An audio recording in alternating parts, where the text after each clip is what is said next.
Ang unang sulat ni Pablo kay Timoteo. Unang kabanata. Mula kay Pablo na apostol ni Kristo Jesus ayon sa utos ng Diyos na ating tagapagligtas at ni Kristo Jesus na ating pag-asa. Mahal kong Timoteo, tunay kong anak sa pananampalataya. Sumaiyo nawa ang biyaya, awa at kapayapaang galing sa Diyos Ama at kay Kristo Jesus na ating Panginoon. Babala sa mga maling aral. Gaya ng ibinilin ko sa iyo noong papunta ako sa Macedonia, manatili ka muna riyan sa Efeso para patigilin ang ilang tao riyan na nagtuturo ng maling doktrina. Pagsabihan mo rin sila na huwag pag-aksayahan ng panahon ang mga walang kabuluhang alamat at ang pagsasaliksik sa kung sino-sino ang mga ninuno nila. Nagdudulot lang ng pagtatalo-talo ang mga bagay na ito. Hindi ito makakatulong para malaman nila ang kalooban ng Diyos. Malalaman lang natin ito sa pamamagitan ng pananampalataya.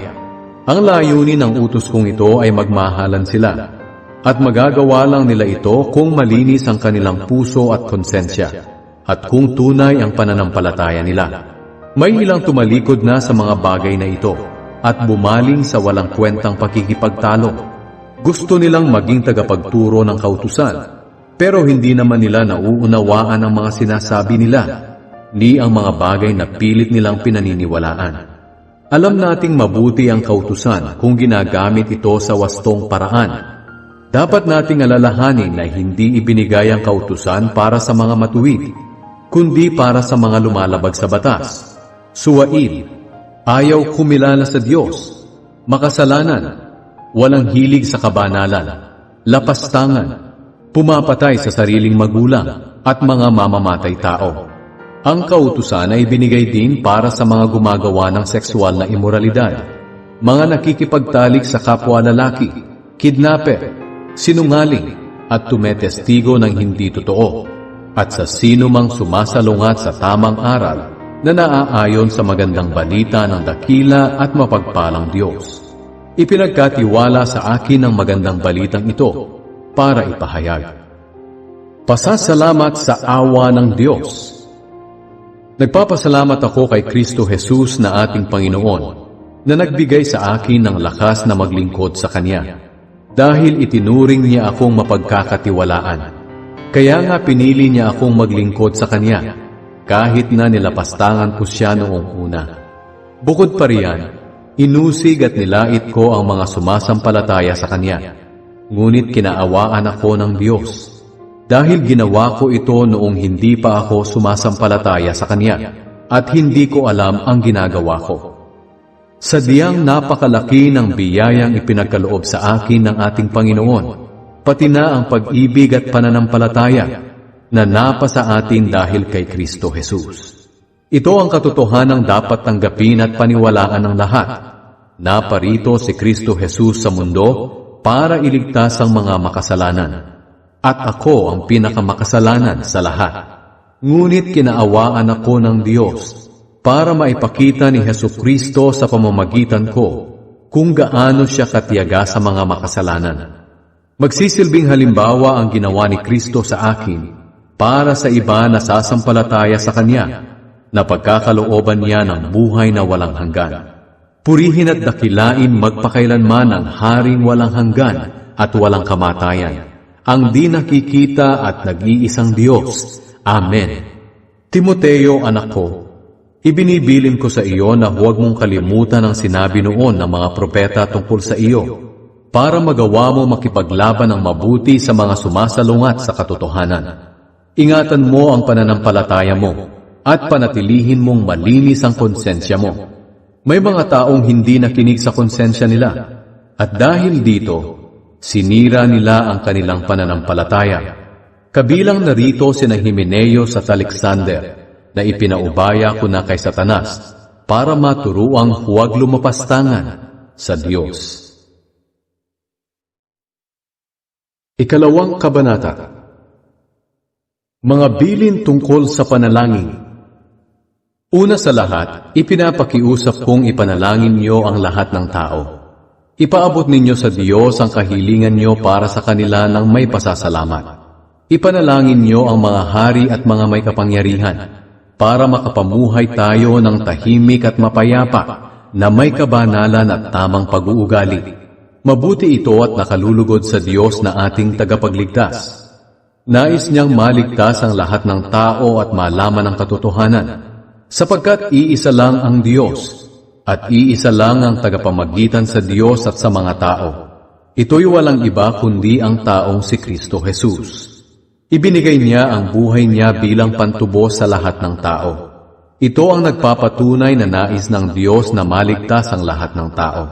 At inihayag niya ito sa takdang panahon. At ito ang dahilan ng pagkahirang ko bilang apostol at tagapangaral sa mga hindi Hudyo tungkol sa pananampalataya at katotohanan. Totoo ang sinasabi ko at hindi ako nagsisinungaling.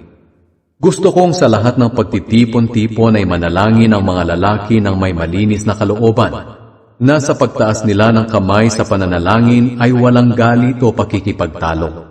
Gusto ko rin na maging maayos at marangal ang mga babae sa pananamit nila, at iwasan ang labis na pag-aayos ng buhok at pagsusuot ng mga alahas o mamahaling damit. Sa halip magpakita sila ng mabubuting gawa na nararapat sa mga babaeng sumasampalataya sa Diyos. At kung may nagtuturo, dapat tahimik na makinig ang mga babae at lubos na magpasakop. Hindi ko pinahihintulutan ang mga babae na magturo o mamuno sa mga lalaki. Kailangang tumahimik lang sila, sapagkat unang nilalang si Adan bago si Eva. At hindi si Adan ang nadaya, kundi si Eva ang nadaya at lumabag sa utos ng Diyos. Ganoon paman, maliligtas ang mga babae sa pamamagitan ng panganganak nila, kung magpapatuloy sila sa pananampalataya, pag-ibig, kabanalan, at tamang pag-uugali. Ikatlong kabanata. Ang mga namumuno sa iglesia. Totoo ang kasabihan na ang nagnanais na mamuno sa iglesia ay nagnanais ng mabuting gawain. Kailangan na ang namumuno ay walang kapintasan. Iisa ang asawa. Marunong magpigil sa sarili. Marunong magpasya kung ano ang nararapat. Kagalang-galang, bukas ang tahanan sa mga tao, at magaling magturo. Hindi siya dapat lasenggo, hindi marahas kundi mahinahon, hindi palaaway, at hindi mukhang pera. Kailangan ding mahusay siyang mamahala sa pamilya niya. Iginagalang at sinusunod ng mga anak niya. Sapagkat kung hindi siya marunong mamahala sa sariling pamilya, paano siya makakapangasiwa ng maayos sa iglesia? Dapat ay hindi siya bagong mananampalataya, at baka maging mayabang siya at mahatulan katulad ni Satanas. Bukod pa rito, kailangang iginagalang siya ng mga hindi miyembro ng iglesia para hindi siya mapintasan at hindi mahulog sa bitag ng dyablo. Ang mga tagapaglingkod sa iglesia. Ganoon din naman sa mga tagapaglingkod sa iglesia. Kailangang kagalang-galang sila, tapat sa kanilang salita, hindi lasenggo at hindi sakim. Kailangang iniingatan nila ng may malinis na konsensya ang ipinahayag na katotohanan tungkol sa pananampalataya kay Kristo. Kailangan ding masubok muna sila. At kung mapatunayang karapat-dapat, hayaan silang makapaglingkod. Kailangang kagalang-galang din ang mga asawa nila. Hindi mapanira sa kapwa, marunong magpigil sa sarili, at maaasahan sa lahat ng bagay. Dapat iisa lang ang asawa ng mga tagapaglingkod at mahusay mamahala ng kanilang pamilya. Ang mga naglilingkod ng mabuti ay ginagalang ng mga tao, at hindi na natatakot magsalita tungkol sa pananampalataya nila kay Kristo Jesus. Ang hiwaga ng ating pananampalataya. Kahit na inaasahan kong makakapunta riyan sa iyo sa lalong madaling panahon, isinulat ko pa rin ang tagubiling ito, para kung sakaling maantala ako, alam mo na kung ano ang dapat ugaliin ng mga mananampalataya bilang pamilya ng Diyos. Tayong mga mananampalataya ang iglesia ng buhay na Diyos, ang haligi at saligan ng katotohanan. Tunay na napakahiwaga ng mga katotohanan ng ating relihiyon. Nagpakita siya bilang tao. Pinatotohanan ng banal na espiritu na siya'y matuwid. Nakita siya ng mga anghel. ipinangaral sa mga bansa, pinaniwalaan ang mundo, at dinala sa langit. Ika-4 na kabanata. Mga huwad at sinungaling na guro. Malinaw ang sinasabi ng Banal na Espiritu na sa mga huling araw, tatalikod ang iba sa pananampalataya nila sa Diyos. Susunod sila sa mga mapanlinlang na mga espiritu at itinuturo ng mga demonyo. Ang mga aral na ito'y itinuturo ng mga taong mandaraya, sinungaling at walang konsensya. Ipinagbabawal nila ang pag-aasawa at ang ilang uri ng pagkain. Kahit na ginawa ng Diyos ang mga pagkain ito para tanggapin ng may pasasalamat na mga mananampalataya at nakakaalam sa katotohanan. Lahat ng nilikha ng Diyos ay mabuti at dapat walang ituring na masama kung tinatanggap ng may pasasalamat dahil nilinis ito ng salita ng Diyos at ng panalangin. Ang mabuting lingkod ni Kristo Jesus. Magiging mabuti kang lingkod ni Kristo Jesus kung ituturo mo sa mga kapatid ang mga bagay na ito at sa pagtuturo mo sa kanila, lalago ka rin sa pamamagitan ng mga katotohanan ng pananampalataya natin at sa tunay na aral na sinusunod mo. Huwag mong pag-aksayahan ng panahon ng mga walang kabuluhang alamat na sabi-sabi lang ng matatanda. Sa halip, sanayin mo sa kabanalan ng sarili mo. Sapagkat kung may mabuting na idudulot ang pagsasanay natin sa katawan, may mas mabuting maidudulot ang pagsasanay sa kabanalan sa lahat ng bagay. Hindi lang sa buhay na ito, kundi maging sa buhay na darating. Totoo ang kasabihang ito, at dapat tanggapin at paniwalaan ng lahat. At ito ang dahilan kung bakit nagsisikap at nagtitiyaga tayo sa pagtuturo sa mga tao. Dahil umaasa tayo sa Diyos na buhay, na siyang tagapagligtas ng lahat ng tao, lalo na ng mga mananampalataya. Ituro at ipatupad mo ang mga bagay na ito. Huwag mong hayaang hamakin ka ni numan dahil sa iyong kabataan. Sa halip, maging halimbawa ka sa mga mananampalataya sa iyong pananalita, pag-uugali, pag-ibig, pananampalataya, at malinis na pamumuhay. Habang wala pa ako riyan, gamitin mo ang panahon mo sa pagbabasa ng kasulatan sa mga tao, sa pangangaral at pagtuturo. Huwag mong pababayaan ang kaloob sa iyo ng Banal na Espiritu ayon sa inihayag ng mga namumuno sa iglesia nang ipatong nila ang kamay nila sa iyo. Gawin mo ang mga tungkuling ito at lubos mong italaga ang sarili mo sa mga ito para makita ng lahat ang paglago mo. Maging maingat ka sa pamumuhay at pagtuturo mo.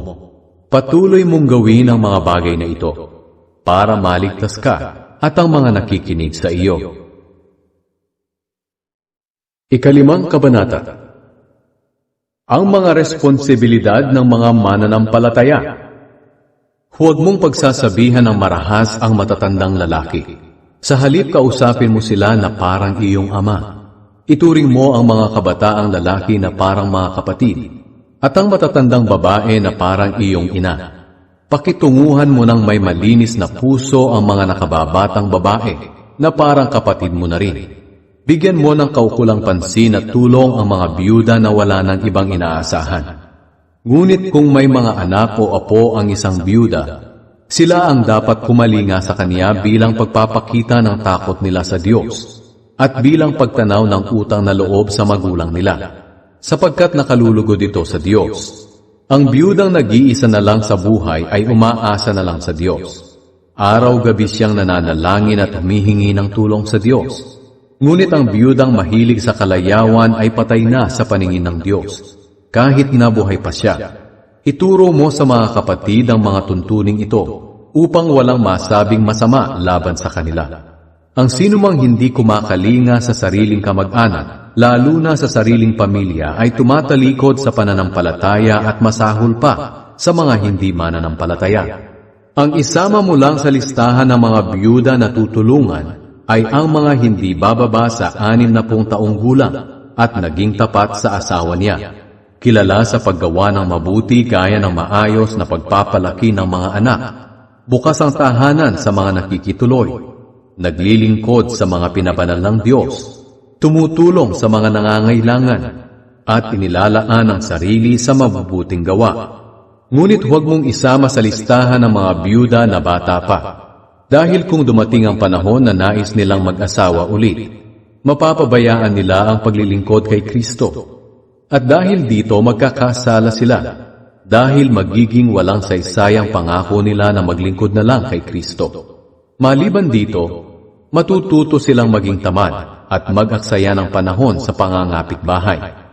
Hindi lang sila magiging tamad, kundi magiging tsismosa at pakialamera, at kung ano-ano ang mga sinasabi.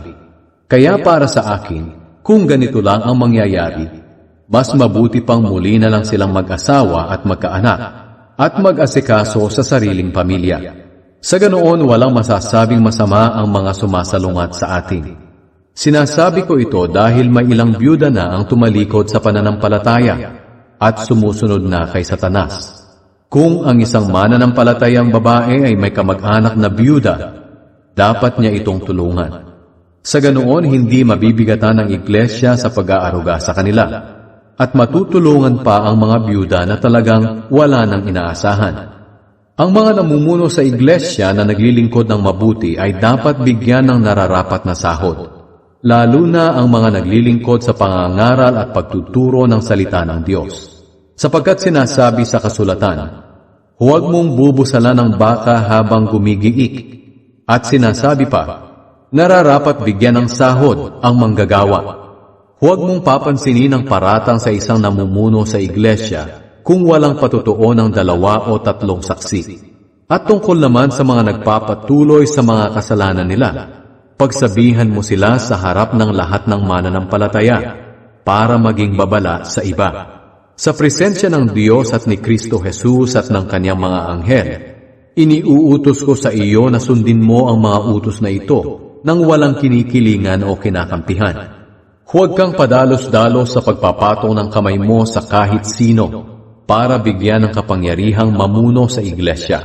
Ingatan mong huwag masangkot sa kasalanan ng iba. Manatili kang walang bahid ng kasalanan. Dahil sa madalas na pananakit ng sikmura mo, uminom ka ng kaunting alak. May mga taong lantad na lantad ang mga kasalanan nila bago pa man sila hatulan. Pero ang iba namay sa bandang huli na lang nalalantad ang kasalanan. Ganoon din naman, may mabubuting gawa na lantad na ngayon pa lang, habang ang iba naman ay malalantad din balang araw. Ika-6 na kabanata.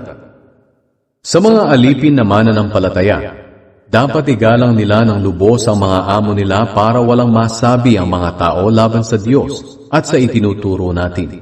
At kung mga mananampalataya rin ang amo nila, hindi sila dapat mawala ng paggalang dahil lang sa magkakapatid sila sa pananampalataya. Sa halip lalo pa nga nilang dapat pagbutihin ang paglilingkod nila dahil kapwa mananampalataya ang nakikinabang sa paglilingkod nila at mahal din ng Diyos. Mga maling aral at ang pag-ibig sa salapi. Ituro mo ang mga bagay na ito at hikayatin silang sundin ito. Kung may nagtuturo man ng salungat dito at hindi naaayon sa tamang turo ng ating Panginoong Hesukristo at mga turo tungkol sa pagsunod sa Diyos, ang taong ito'y mayabang pero wala namang nalalaman. Gusto lang niya makipagtalo na nauuwi lang naman sa inggitan, alitan, paninira, pambibintang, at walang tigil na awayan. Ito ang ugali ng taong baluktot ang pag-iisip at hindi na nakakaalam ng katotohanan.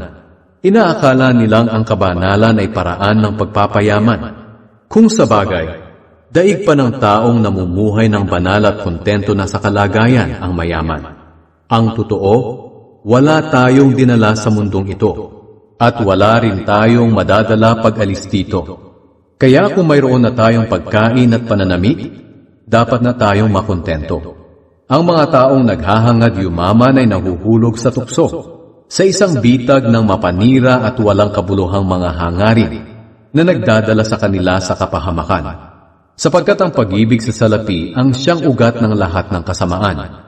Ang sobrang paghahangad ng salapi ang nagtulak sa iba na tumalikod sa pananampalataya at nagdulot ng maraming paghihinagpis sa buhay nila.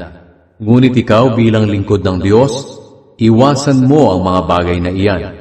Sikapin mong mamuhay ng matuwid, banal, may matibay na pananampalataya, mapagmahal, mapagtiis, at mabait sa kapwa. Ipaglaban mong mabuti ang pananampalataya. Panghawakan mong mabuti ang buhay na walang hanggan. Dahil tinawag ka ng Diyos para sa buhay na ito, nang ipahayag mo ang pananampalataya mo sa harap ng maraming saksi. Sa presensya ng Diyos na nagbibigay buhay sa lahat, at sa presensya ni Kristo Jesus na nagpatotoo sa harap ni Poncio Pilato, inuutusan kitang sundin mong mabuti ang mga iniutos sa iyo, para walang masabi laban sa iyo. Gawin mo ito hanggang sa pagdating ng ating Panginoong Hesukristo. Sa takdang panahon, ihahayag siya ng dakila at makapangyarihang Diyos, ang Hari ng mga hari at Panginoon ng mga Panginoon. Siya lang ang walang kamatayan at nananahan sa di malapit-lapitang liwanag. Hindi siya nakita o maaaring makita ni numan. Sa Kanya ang karangalan at walang hanggang kapangyarihan. Amen. Sabihin mo sa mga mayayaman sa mundong ito na huwag silang maging mayabang o umasa sa kayamanan nilang madaling mawala. Sa halip, umasa sila sa Diyos na nagkakaloob sa atin ng lahat ng bagay na ikasisiya natin. Turuan mo silang gumawa ng mabuti, maging mayaman sa mabubuting gawa, at mapagbigay at matulungin sa kapwa. Sa ganoon makapag-iipon sila ng kayamanan sa langit na hindi mawawala at matatamo nila ang tunay na buhay. Timoteo, ingatan mo ang mga aral na ipinagkatiwala sa iyo. Iwasan mo ang mga walang kabuluhang usap-usapan na ipinapalagay ng iba na karunungan, pero sumasalungat sa itinuturo natin. Dahil sa ganyang pagmamarunong ng ilan, naligaw tuloy sila sa pananampalataya. Pagpalain ka nawa ng Diyos.